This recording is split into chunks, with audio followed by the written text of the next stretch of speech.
Assalamualaikum warahmatullahi wabarakatuh. Selamat pagi anak-anak kelas 6A dan anak-anak kelas 6B. Bagaimana kabar kalian semua? Semoga selalu dalam keadaan sehat ya. Nah, hari ini kembali lagi dengan Bu Vita dalam pembelajaran home learning. Kali ini Ibu akan menyampaikan tema 3 yang subtema 1, pembelajaran 4, 5, dan 6. Nah, seperti biasa sebelum belajar, kalian berdoa terlebih dahulu ya.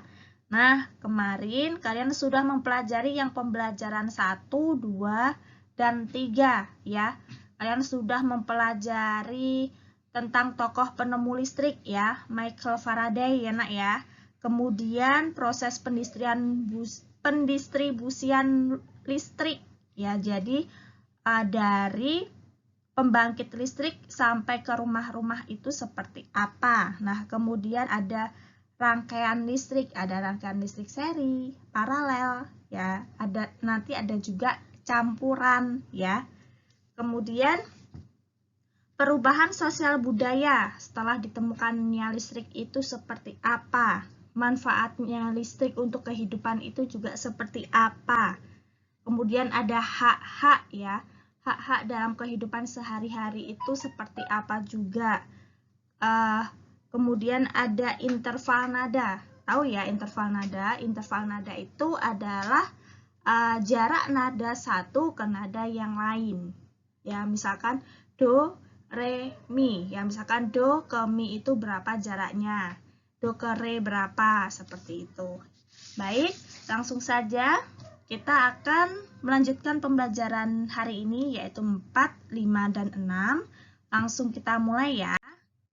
Nah, yang pertama ada Thomas Alva Edison, penemu bola lampu pijar. Kalau kemarin penemu listrik itu Michael Faraday. Nah, sekarang Thomas Alva Edison. Nah, jadi Thomas Alva Edison itu adalah penemu bola lampu pijar pertama kali yang mendorong berkembangnya jaringan listrik ke rumah penduduk. Pada masa kecilnya, Edison hanya bersekolah di sekolah resmi selama 3 bulan. Selanjutnya, semua pendidikannya diperoleh dari ibunya yang mengajarnya di rumah. Pada usia 12 tahun, Edison memperoleh penghasilan dengan cara bekerja menjual koran, surat kabar, buah apel, dan gula-gula di sebuah jalur kereta api. Nah, jadi Thomas Alva Edison ini dari kecil sudah hidup mandiri ya nak ya.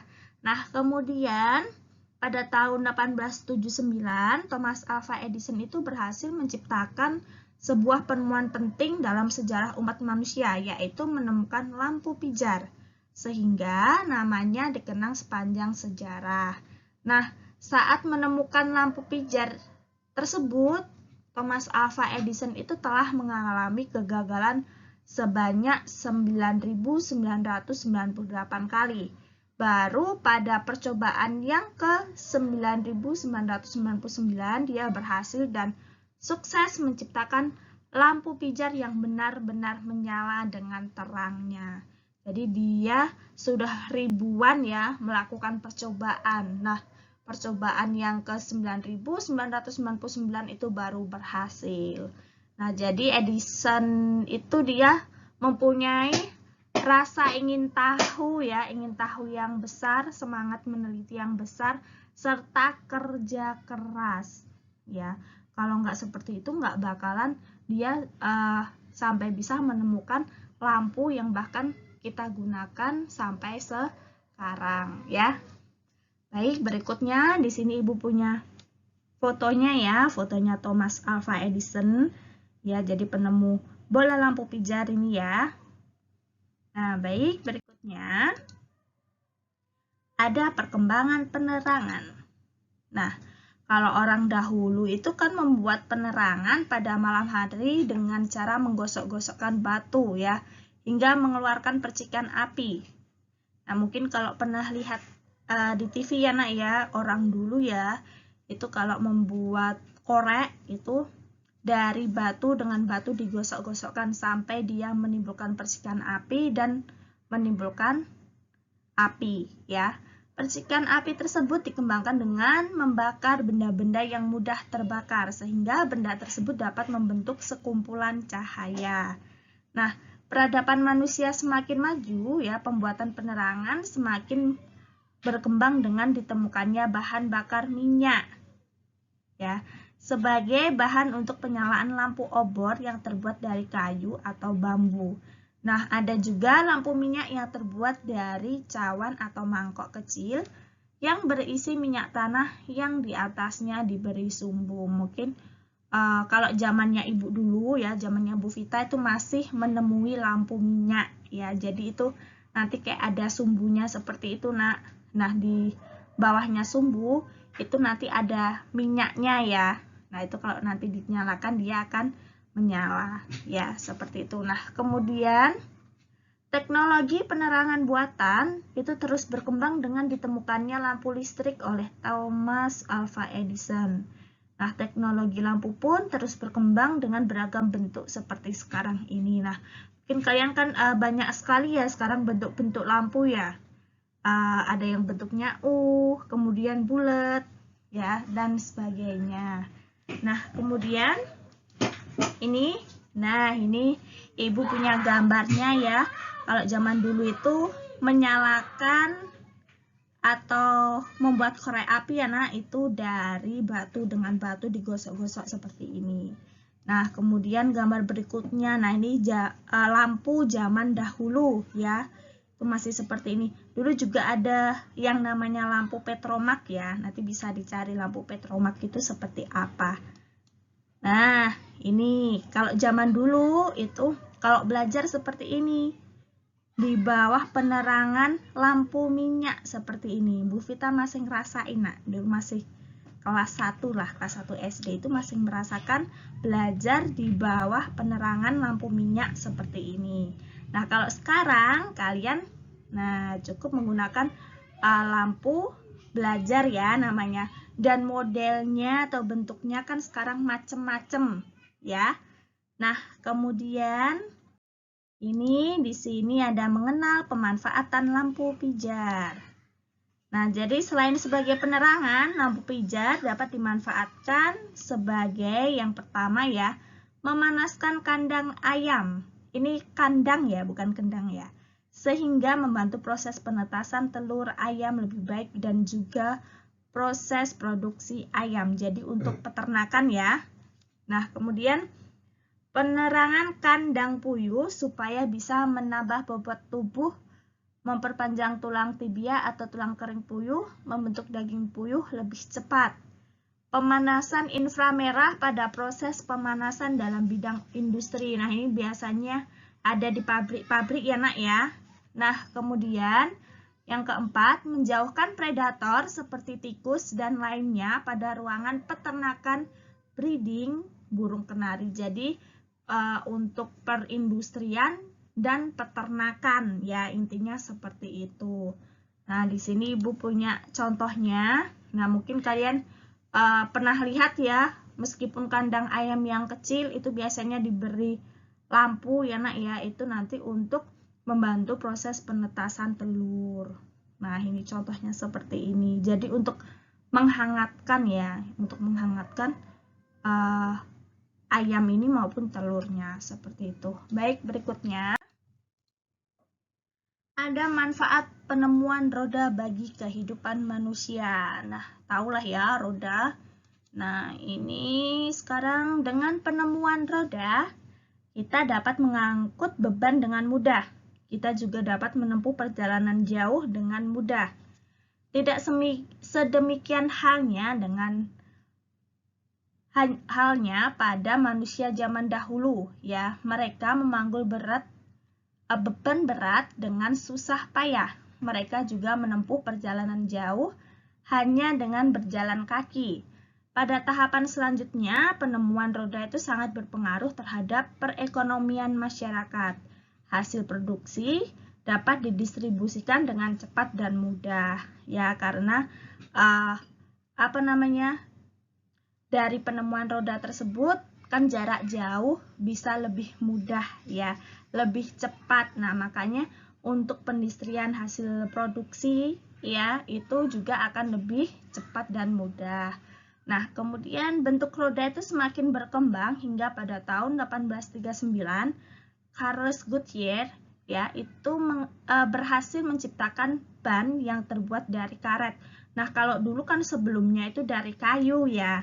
Nah, ini kemudian dia menemukan si Charles ini ya nak ya, menemukan roda yang terbuat dari karet. Nah, kemudian sehingga lebih kuat dan lebih tahan goncangan maupun gesekan permukaan jalan. Nah, kemudian pada tahun 1845, Thomson ya dan Dunlop itu menciptakan menciptakan ban yang berisi udara. Nah, mungkin kalau kalian tahu tubeless ya namanya ya. Jadi bannya itu nggak bisa bocor, nak, nggak bisa kempes karena dia sudah terisi oleh udara atau ban angin ya. Nah, kemudian ibu di sini punya foto ya, punya gambar. Ini adalah gambarnya Charles Goodyear. Nah, kemudian kalau ini adalah John Boyd Dunlop yang penemu ban tubeless tadi ya, atau ban angin. Kalau Goodyear itu ban karet ya. Baik, berikutnya memahami manfaat hak. Setiap anggota keluarga itu memiliki hak dan kewajiban, bahkan bukan anggota keluarga saja ya, kalian kalau di sekolah pun juga memiliki hak dan kewajiban. Cuman ini kita mempelajari dulu yang ada di rumah ya, hak dan kewajiban kita itu seperti apa. Nah, kemudian semakin banyak anggota keluarga, itu semakin banyak pula hak dan kewajiban yang harus diperhatikan setiap anggota keluarga. Ya, hak apa sih? Hak adalah sesuatu yang harus kita terima. Ya, hak yang harus kita miliki. Sesuatu yang harus kita miliki, sesuatu yang harus kita dapat ya, atau kita miliki maupun kita terima dari sebelum lahir dan sesudah lahir. Jadi, kok sebelum lahir juga sih, Bun? Nah, bayi yang dalam kandungan itu dia juga sudah mempunyai hak. Hak untuk apa? Hak untuk hidup ya. Jadi dia sudah mempunyai hak dari masih di dalam perut ya nak ya. Nah, kemudian kewajiban ya, kalau kewajiban itu segala sesuatu yang harus kita lakukan. Itu namanya kewajiban ya. Misalnya di sini ada hak adik adalah disayangi kakak, dan kewajiban adik adalah menghormati kakak ya. Jadi hak kakak adalah dihormati oleh adik dan kewajiban kakak adalah menyayangi adik. Ya, jadi ada imbal balik ya antara kakak dan adik. Nah, jadi setiap keluarga itu juga mempunyai kewajiban yang berbeda dari keluarga lain. Ya, seperti itu. Nah, baik, berikutnya tugas hari ini ya, nanti silahkan ya dikerjakan. Yang pertama itu ayo lakukan halaman 30 sampai 31. Nah, itu kalian menjawab pertanyaan ya. Di situ ada pertanyaannya. Nanti silahkan kalian jawab sesuai bacaannya. Nah, jawaban kalian itu nanti itu akan menjadi informasi penting dari teks tersebut. Ya, oke. Itu yang pertama. Yang kedua, nanti silahkan kerjakan ayo berdiskusi halaman 45 itu tentang kewajiban. Ya, jadi kewajiban apa? Kewajiban di rumah itu seperti apa ya? Kalau kalian melanggar nanti seperti apa? Nah, nanti silahkan dikerjakan yang ayo berdiskusi halaman 45. Nah, kemudian yang ketiga, kalian kerjakan soal latihan akhir subtema 1 ya, halaman 47 sampai 50 yang Romawi A dan Romawi B ya. Jadi Romawi C-nya tidak usah ya, cukup Romawi A dan Romawi B.